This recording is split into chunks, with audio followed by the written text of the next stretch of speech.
जय जगन्नाथ बंधुगण आजिर भिडियो रे आमे जानिबा 2026 वर्षटी मिथुन राशिर व्यक्ति विशेष मानक पई किपरि कटिब से विषय रे।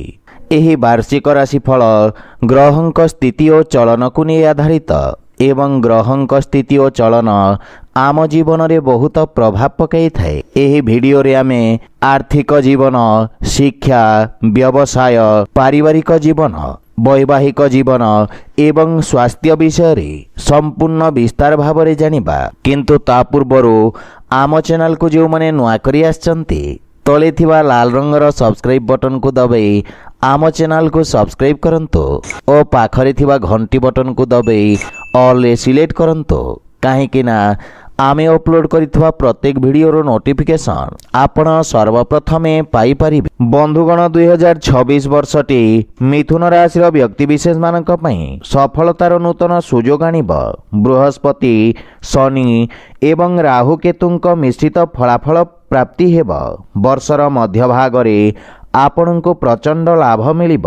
एही समय रे आपण आर्थिक भाव रे अनेक सफलता पाइबे एवं वर्षर प्रथम 6 मासरे बृहस्पति आपणक प्रथम घरे रहिबे, जहांक प्रभाव रे आपण निज क्यारियर रे नूतन सुजोग पाइबे एवं आपणकर सम्मान वृद्धि पाइब।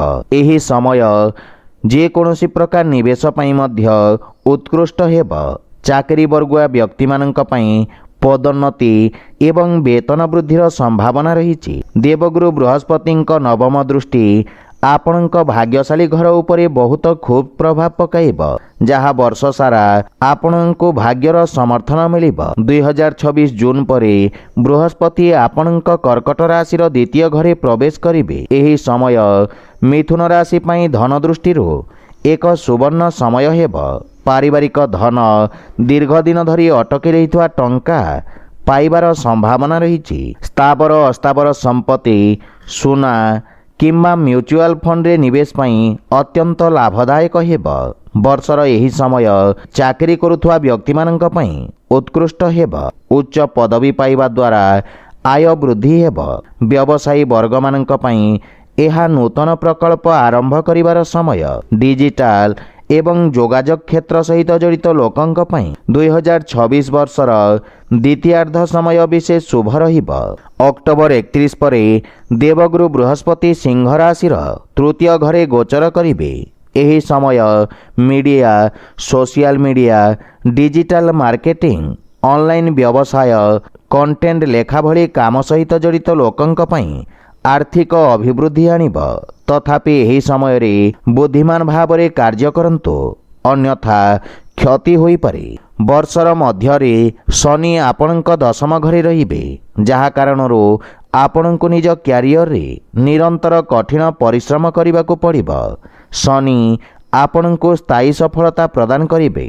आपणक कठिन परिश्रम आपणको दीर्घ समय पई लाभदायक करिब। राहु आपणक नवम घरे विराजित रहिबे, जहा आपणको उच्च शिक्षा एवं विदेश यात्रार सुजोग प्रदान करिब। आपण शेयर मार्केट प्रति आकर्षित हेबे। तृतीय घरे केतु आपणक प्रयास रे बाधा सृष्टि करि पारे। तरबर रे निष्पत्ति नेबारु आपण दूरे रुहंतु। 2026 वर्षटी निवेश पई अनुकूल प्रमाणित हेब। द्वितीय घरे बृहस्पतिंक उच्च गोचर एही समय को संपत्ति, जमी, सुना एवं दीर्घकालीन योजना रे निवेश पई उपयुक्त करिथाय। एही समय रे करा जाइथिबा निवेश आगामी वर्ष गुड़िकरे निरापद एवं स्थिर रिटर्न देब।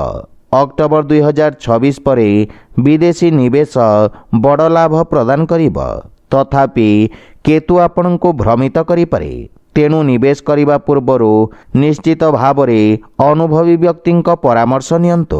आपणक पई प्रतिकार हैला आपण प्रत्येक सोमवार दिन भगवान शिवंक पूजार्चना करने सहित शिवलिंग रे आखुरस अर्पण करंतु, शुभ फल पाइबे। तो बंधुगण यह थिला 2026 वर्षर मिथुन राशिर वार्षिक राशिफल विषय रे।